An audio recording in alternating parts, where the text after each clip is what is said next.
So, Rainesford, you are a writer. You've been writing for years, and then you decided to write this book called All the Gold Stars, which is right behind you. It has a beautiful green and gold cover. I'm obsessed with your cover. I can take no credit for that. What an amazing designer we had working on this cover. I am very lucky. Well, it makes sense because All the Gold Stars really is sort of alluding to ambition, like gold stars that you would get at school. This book is about ambition and overwork and burnout. And in the first chapter, you write, ambition felt alluring to me. I could time my life on goals. I could feel the flood of relief when a teacher or bus or random stranger on the internet thought I'd done a good job. I lit up not at accolades or accomplishments, but at the acknowledgement that came with them. So I got what you were saying. I relate to you in a lot of ways. How would you characterize or describe your ambition early on? Early on, when I think of my ambition, I think about people pleasing. I think about a desire to earn self-worth and the idea of worthiness. I think that if I could articulate it in one word, it would actually be earning. I felt like my ambition was my opportunity to prove that I was good enough.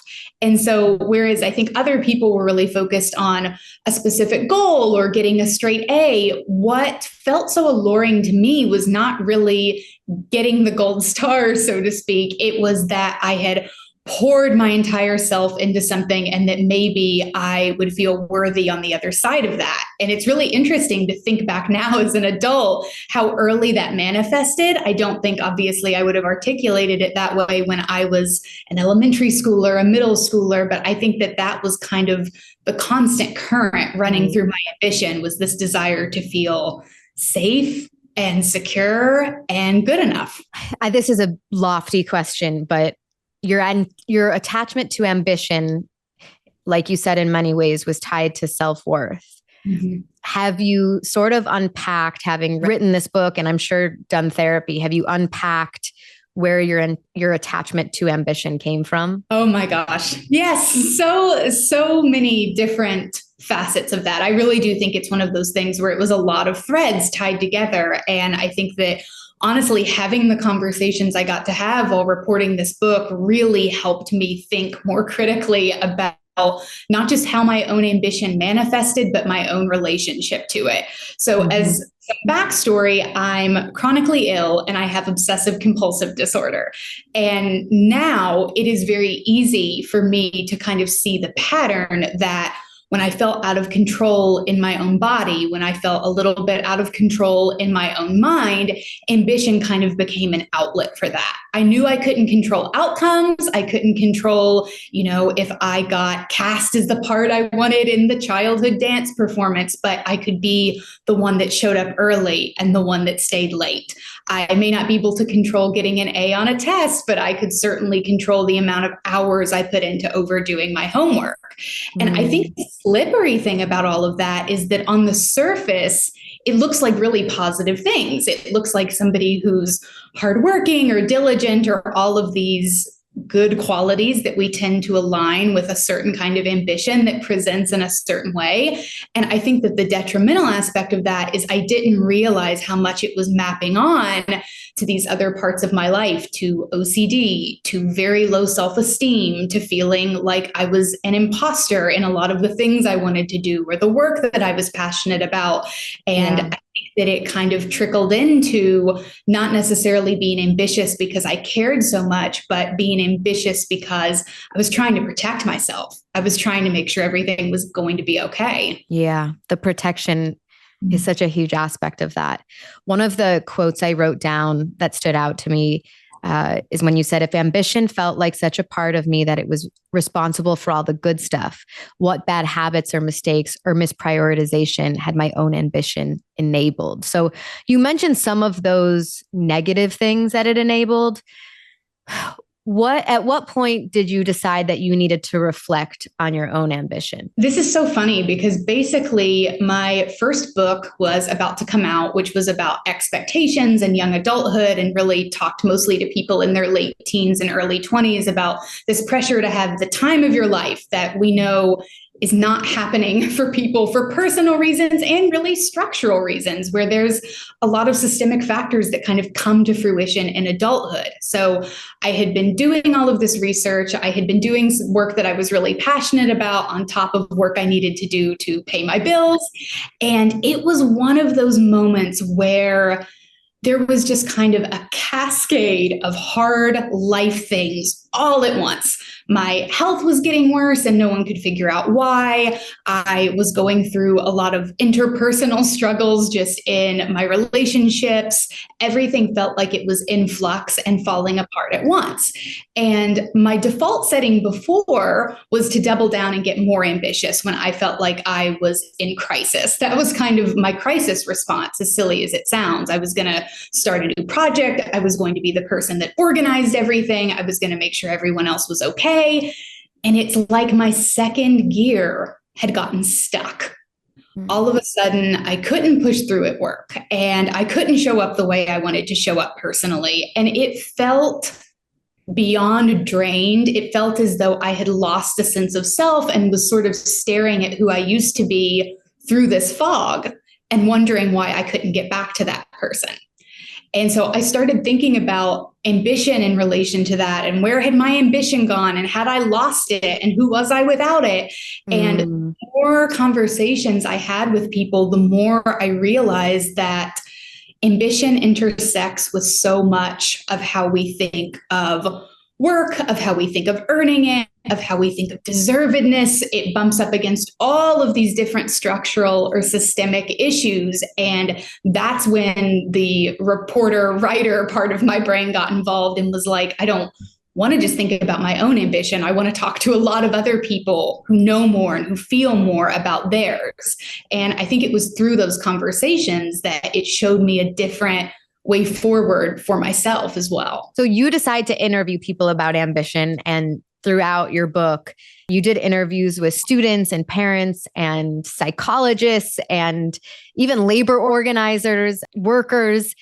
I want to talk to you about a few specific examples for sure. But before that, did you find a common thread at all about ambition, or was everybody's ambition a bit different? This is so interesting. And it's been interesting to think about both while I was reporting and afterward, because I think the thing about ambition is it does feel deeply personal. For some people, their ambition is a huge point of pride. Others feel like ambition has almost been used to exploit them and it's caused a lot of harm in their lives.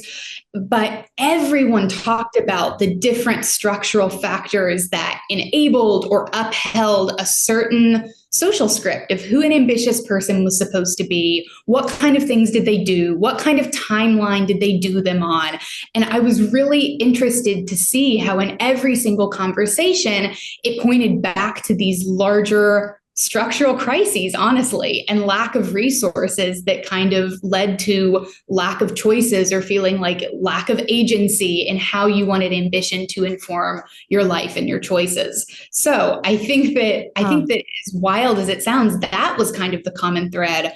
The other one that surprised me that I really didn't expect going into it is how many people wanted to talk about ambition. There are so many important interviews with such incredible people that did not make it into the final copy of this book just because we only had so many pages and we only had so many words. And as my editor can attest to, I really tried to fit them all in because they're all important. But I was astounded by how many people were willing to sit and talk with me, sometimes for hours, about this and how they felt like it had impacted their sense of self in their life. That lack of agency that you mentioned sticks out to me, at least personally. Any moment in my life that I have felt burnt out, now that you mention it, does feel like I just don't have a choice. I have to keep working because I have to pay my bills, or I have to just get through the next month. And it is that lack of agency that is so exhausting. I've never thought of it that way. Absolutely. And I think we see that all the time across all different fields of work and experiences. It's low wages, it's lack of paid leave, it's not having access to universal healthcare, universal basic income, or care infrastructure, all of these things that people pointed to in the book as solutions that would actually allow them to be more ambitious about things that they care about more deeply. And Yeah. I think that's one of the takeaways that I had is we really can help create a more sustainable version of ambition, a more imaginative version of ambition, if people have more autonomy and more resources. So there's a woman named Kendra in your book, and she starts to self-medicate. She's exhausted. She's not feeling well. And you write, rather than the workload slowing down to account for a deadly virus, her workload increased as she worked from home with the company of her cat. She says, I just started to self-medicate. I didn't even have the energy to address what was going on. I was drinking beyond excess. And that stood out to me because I heard a version of that story so often throughout COVID. There was something about the isolation of working from home, the uncertainty coupled with it, and then just the immense pressure of work.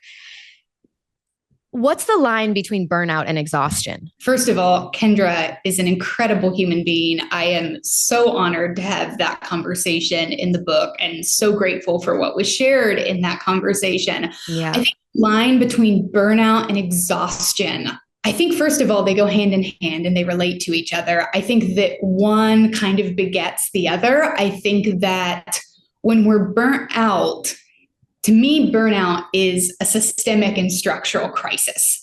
Burnout is not something, in my opinion, that you are going to lay down on the couch and have a lazy weekend and emerge feeling refreshed and renewed come Monday morning.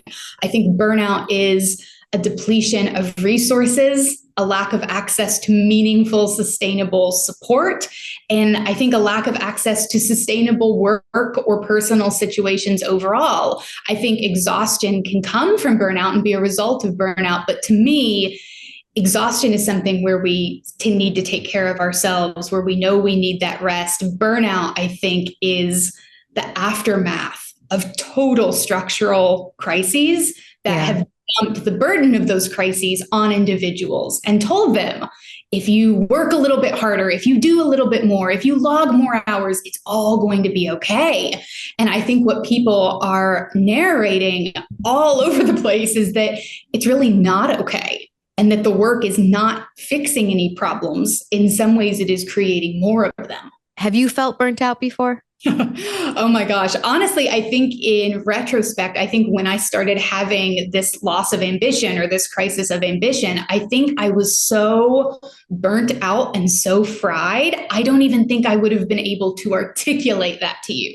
I think I was so far gone and so focused on just trying to hold all of these really heavy things that were happening in my life together that I didn't realize that I was burning the candle at both ends and down the middle. Mm-hmm. And I'm with a lot of privilege. I am a white woman. I was able to work from home throughout the pandemic. I do have access to a lot of resources that most people just don't. And so I grappled with, does this classify as burnout? Is that what this is? Should I be able to push through this better than I am? Should I be able to handle it? And I think it finally hit the point where the question was no longer, can you handle it or should you be able to handle it? It's that you're just not. And I think that moment of just total surrender and kind of emotional collapse stemmed in a lot of ways from being burnt out. So I'm going to admit something to you that feels embarrassing. So I used to think that burnout was kind of a myth. I am very wary of colloquialisms, especially on the internet, because, for instance, self-care, I think we've totally co-opted self-care, and the actual meaning of self-care is important. The way like beauty brands have taken it over, I think is really damaging. So that's just an example. Mm-hmm. And I used to feel that way about the word burnout because I had heard it online all the time. Mm-hmm. I never felt like anybody got to the meat of what it was. I was like, oh, you're tired? Take a nap.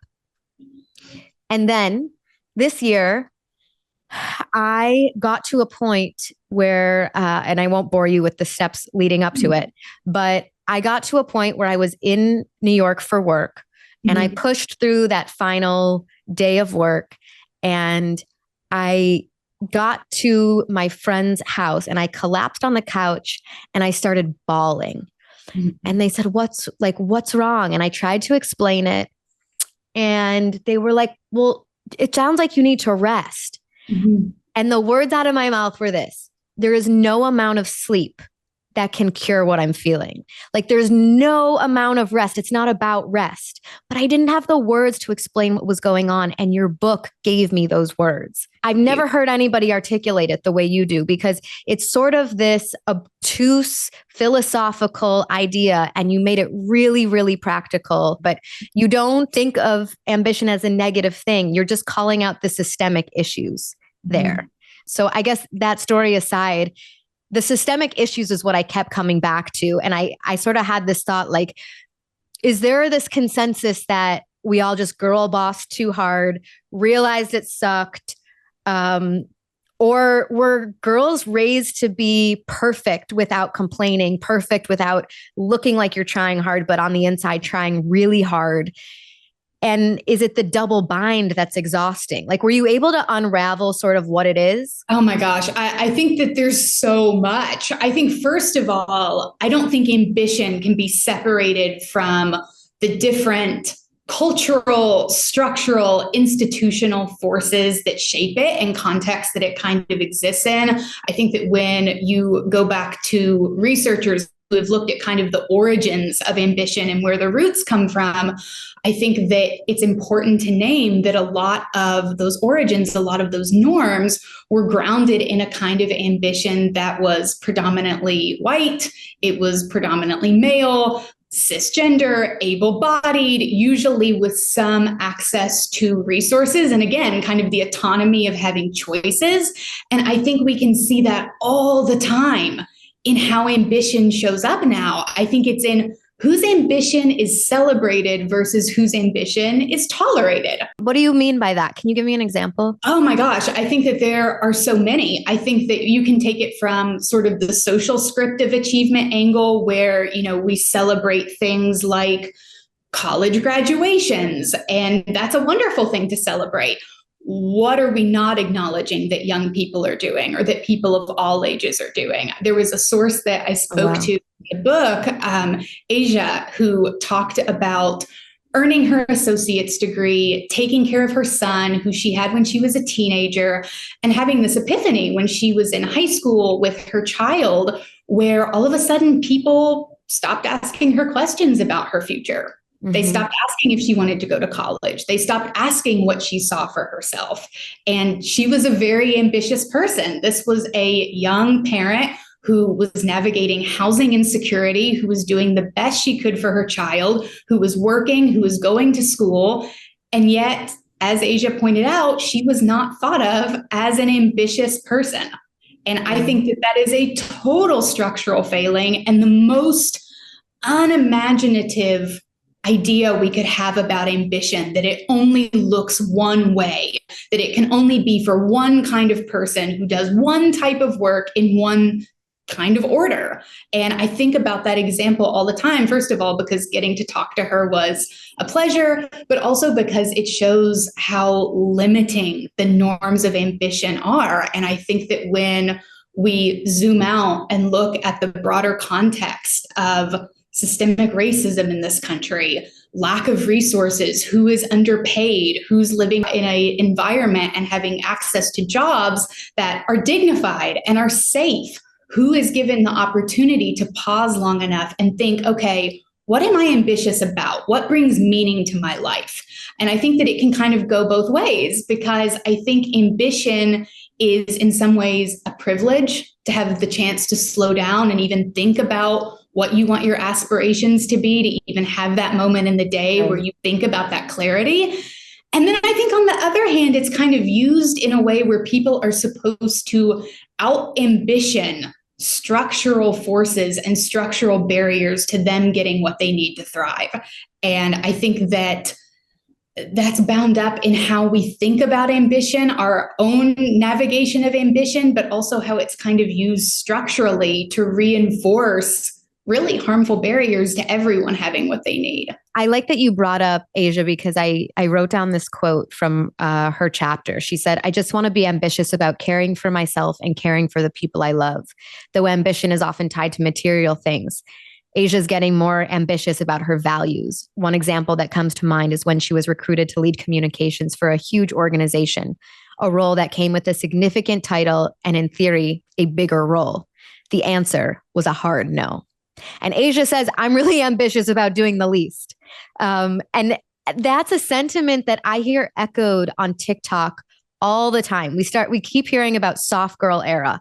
And yes, that is definitely a colloquialism that's on TikTok, but I think it's a trend for a reason. Everybody is so tired. Totally. I think, not to correct you, but I do want to make sure she gets credit. I think that quote might have been from Kendra. Oh, I'm sorry. Oh, no, you're all good. I just want to make sure she gets the credit because you're right. It's such an important point. And I think that when people hear doing the least, I think because of the endless churn of capitalism and how our worth is tied to our labor output, I think they really flinch when they hear, well, I don't want to work. I want to do the least. I want to do the bare minimum. And then I want to go home. But I think what was so important about what she shared in that specific conversation was doing the least in one way was not doing the least at all. It was such a more meaningful, substantive, sustainable kind of ambition. I think that sometimes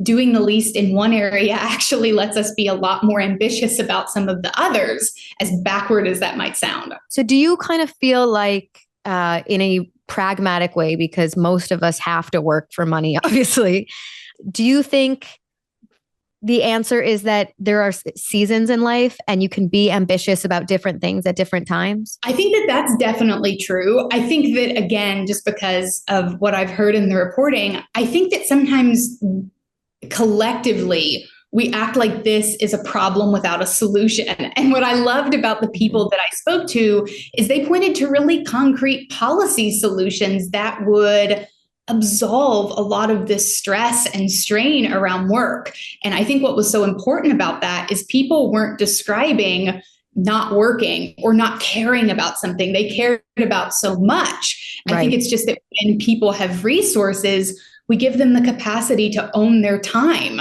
And I think that that comes out in what they're ambitious about and who they take care of in their lives and communities. And I think it makes ambition a lot richer. Yeah. I certainly think that there are stretches where we are more ambitious about one area of our life than another. And I think that that's probably true in every scenario, just like you hopefully are learning different things about yourself as you grow. You hopefully are reprioritizing where you can accordingly. And I think that one of the traps that we sometimes fall into with ambition is thinking that if it changes, if it ebbs and flows, it means that we're quitting and that quitting is always a bad thing. I think quitting can be a really ambitious thing, first of all, but I also think it's really natural for our ambition to change shape as we do. Mm-hmm. I really, really like that you said there are many solutions to this because we do talk about it like there aren't any. And it's a systemic issue. There's one aspect of this that you kind of like peppered in there, that I could outwork loneliness by constantly giving myself something new to look forward to. What's the link between loneliness and ambition? Oh my gosh. I can talk about mine personally, but I think that for a long time, ambition, as I was using it, was filling a kind of void. And I think the void in my own life came from not feeling good enough or worthy enough of the things that I desperately wanted, which were deep friendships, connections. And I also think that it came from a sort of hyper self-reliance that I would not expect of anyone else in my life. I think that the way individualism is all over so much of our society is responsible for a multitude of ills. I think that when we see movements toward collectivity and how organizers are bringing that out in so many different ways around so many different issues in their communities, we can see very clearly that individualism, that going it alone, is just not the way forward. But for a long time, for me personally, that's what my ambition looked like. It looked like I can't ask for help because I don't deserve it. I can't need anything from anyone because what if they say no and then I've asked for too much and oh no, what do I do from here? Just spiraling off in all directions. And I think that the deeper I got into that self-reliant mode of I need to do everything myself, I need to be self-reliant, I need to be able to take care of myself. Obviously, it's easy for me to say now, of course you are going to end up lonely. You are completely isolating yourself and playing by these rules that you have only set for you. They don't make any sense. But I think a lot of the time, I think ambition can be used to fill a void, because I think that when we're ambitious about something, it's meaningful. We're craving meaning. And I think that that's an incredible, important thing. I also think it's important to dial it back and figure out, okay, does this thing bring meaning to my life? Or am I trying to use it to fill this hole where meaning could be derived somewhere else? What am I really craving that I'm ambitious? There's this book called Bowling Alone by Robert Putnam. And I read it in college. And the idea is that in the 1950s, there were bowling leagues and everybody would meet on a Wednesday night or something with their collective uniform, matching bowling shirt and their shoes. And they had a night together. And then he explains through each decade how we are now bowling alone. And it's like about individualism. And it's very, very difficult to do anything great alone, personally or professionally. But for some reason, that's where our society has tracked. I don't know how we become more communal. It's awful, because I even think about the book. It's always felt like the biggest scam to me, honestly, that my name is the one on the cover of this, because it sounds sappy, but I really do mean it. I think about like this book would not exist without over 100 people who sat down and made time out of their very busy days, their very ambitious lives, to talk to me about some weird little project. Right. It wouldn't exist without my agent and my editor and my fact checker and the editorial team. So even work-wise, I think the idea of the person that is totally self-made, that never had any help, that really I hate that term. Nobody is self-made. No. You're not a self-made man. You're not a self-made woman. Somebody helped. Always. Yeah. And I think that obviously, do some people have more resources than others? 100%. But I think that not only is it probably inaccurate for most of us, I would dare to say, I also think it's really limiting. And I think that that's really lonely. I think the greatest privilege of our lifetime is needing each other and having people to thank when we accomplish something that's really meaningful to us, or we hit a moment in our life where we're like, I feel good about this. I feel good about where I'm at. I think it's the most profound gift we can give each other is to be ambitious about each other and to need each other. So I look to a lot of organizers on the ground right now, from workers' rights and strikes and people unionizing their workplaces. I think people organizing around abortion access in their communities. I think that throughout history, there have been people who have guided us toward more collectivity and leaning on each other. And I do think that there are so many examples of that are happening right now as we speak.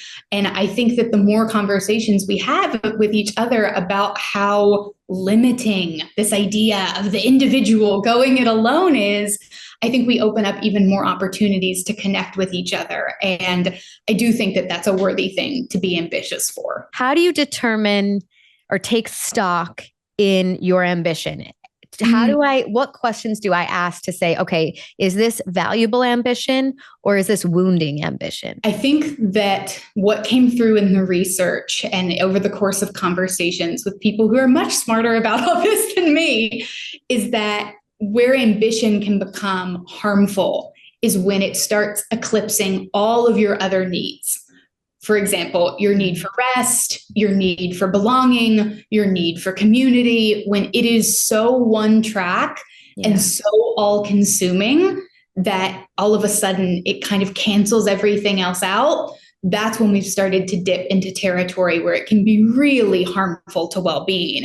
And of course, that's tricky because for a lot of people, how much they work and the hours they log is directly correlated to their quality of life in very specific, immediate ways. And so, I think, again, that goes back to the structural crisis part of it. But I think that when you are working beyond excess, beyond what you need for financial security, beyond what you need for personal fulfillment, and it dips over into that other category where all of a sudden you can't talk about anything else. You can't think about anything else. You can't recognize anyone else's needs. You can't recognize your own needs. I think that's when it goes too far. I think ideally, ambition should feel full. I don't think it should feel endless. I think it should create opportunities for us to pause and think about why something is meaningful. And I think that when we find ourselves running out of time to do that, that's maybe where it's dipped into a little bit of a scarier place. Imagination is a word that comes up in the book a lot. And I saw online years ago, imagination is intelligence having fun. And I kind of loved that idea because you have to be imaginative. You have to be very intelligent. But you say that people are sort of imagining their ambition in different ways. I love that idea. I'm also sort of a very practical, grounded person. And I want to be able to imagine ambition without misery, but also really strive. And I find great pleasure in accomplishing goals. So are there tools that we can use to sort of reframe our ambition? Absolutely. And I appreciate this question because something I've heard a lot is sort of this gotcha of like, you wrote a book. Are you saying you're not ambitious about it? And no, that's not what I'm saying at all. I have to be honest, when I set out to report the book, when it was just a little kernel of an idea that I didn't even know was going to be a book, I was thinking about it through the vein of what happens if we get rid of this altogether? Who are we? Do we need it? Is there a way to bring it back if we do? What happens when you lose it? And it was really over the course of these conversations, not to keep coming back to that I was like, well, people aren't just talking about abandoning it. They're talking about expanding it. And so to me, that's where the imagination piece comes in. I don't think it inherently means don't have goals related to your work. Don't strive for anything. Settle in where you are and be content with that. I think there's a lot to be said for contentment. I think that is actually, as backward as it sounds, something we can be ambitious about. I think we can be ambitious about noticing where we are and what we value in our lives right now. And we can be ambitious about the thing that's meaningful to us. So I actually think that the best tool that I've come across is, instead of thinking of ambition as a one lane, one track kind of single shot goal, how can I spread my ambition around? If I'm really ambitious about this project at work, how can I also throw some ambition toward making sure I call my friends and check in on how their weeks have been? How can I be ambitious about showing up for my community? Even if it's not giving 100 hours of time, what can I do to be a resource or a support for other people just where I can? And I think the thing about a lot of this is, just like ambition ebbs and flows, so does our capacity and our time for all of these different things. So I think it's less about moving down the checklist of everything we need to be ambitious about over the course of the week, and more noticing where we can. Okay, I know I've got this long-term goal I'm working toward. I know it's meaningful to me because of X, Y, Z. Now, how can I spread some of that ambition around, even if it's in smaller ways? And I think over time, that small stuff really does add up to reshape it and make it seem more expansive than all-consuming. My takeaway from your book in terms of tool was to make sure that we're all decoupling self-worth from ambition. Mm-hmm. Because if you're able to make sure that your ambition lives in that world alone, you're good. And you get to decide what to be ambitious about and how far you want to go. But as soon as it's tied to your identity, and your self-worth, that's when it's dangerous. It reminded me, I had a very successful friend. They were an athlete, so their career was sort of over early. And I was at lunch with them one time and they said, if I'm being honest and vulnerable, I'm really worried about retirement because I'm worried people aren't going to like me without being an athlete. I'm worried that I'm not going to get the same amount of attention. I'm worried that I'm not going to have cool opportunities. I'm worried that my friends aren't going to think I'm as shiny. Mm-hmm. And I had a hard time sort of rebuttaling because he was in a shiny profession. And I was like, there probably will be some people that fall off, right? But they weren't your people anyways. And as I got older, I reflect on that conversation a lot because I realized I probably had a little bit of that in me too. Mm-hmm. And when I really loved myself, I didn't care if anybody loved me for any of the shiny things. And so it was really about self-love and self-worth. It all tied back to that same place that you were talking about. And I think that that's so true. And I think that it's hard because when we hear self-worth or self-love, I think it can, in our minds, or at least in my mind, I'll speak for myself, equate to, I need to sit here and I need to do more work on myself to get to that point. And again, just speaking for myself, that never worked. There's research in the book that talks about these incredible researchers who did a lot of work on self-esteem and self-worth and contingencies. So our self-worth being contingent on a career outcome or contingent on people liking us. And they point out in that research that it is incredibly hard, especially in America, if not impossible, to have self-worth and self-esteem that is contingent on nothing. Because so much of our identities are wrapped up in what we produce. It's really hard. This goes, I think, back to the capitalism of it all, the individualism of it all. And so they had a hard time giving the advice of try to have self-worth that's contingent on nothing. You just like yourself as is. Is that the ideal situation? Of course. Is that really hard for most of us to do? I think so. But when your self-worth is contingent, at least in part, or your self-esteem is contingent in part on how you are interacting with other people, how you are showing up for them, how your passion or your interest extends beyond just you, that can help. And I don't think it's any secret that that kind of collectivity in terms of our contingencies of self-worth or self-esteem, to me, ties right into this idea that we don't get anywhere alone. Yeah. Everyone to some degree wants to be liked. Everyone wants to feel valued for what they bring to the table, whether that's work in the home, outside the home, not related to work at all. Maybe it's a hobby. We all want to be recognized and celebrated for that. And I think that one of the things that I've taken away about self-worth and ambition and how all of this runs together is the more that we can extend it beyond us, the more fulfilled we will feel in our own ambition, the more creative we will be able to be with that ambition, and hopefully the more meaningful it feels to everybody. Okay, I'm going to say something as a pushback, but not because I agree with it. Yeah. I think this is going to be what some people are thinking. Mm-hmm. This all sounds really lovely, but I already don't have time. Yeah. How do I go find time to serve? Like I am already so depleted. What do you think about that? First of all, I'm with you. I think everybody is. And yeah, totally. A lot of this sounds really good in theory and is really borderline impossible to do in execution.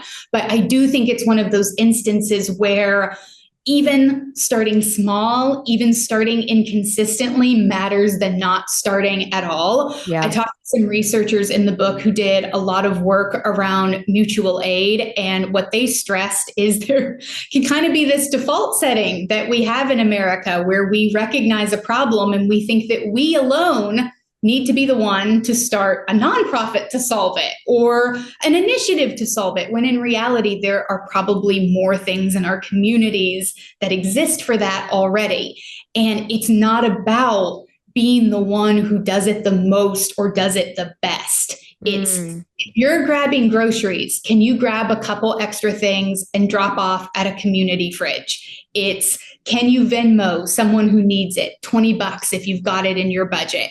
Can you listen to a friend who needs someone to talk to? And I know how small these things sound because, again, we need the structural support. I don't think they sound small.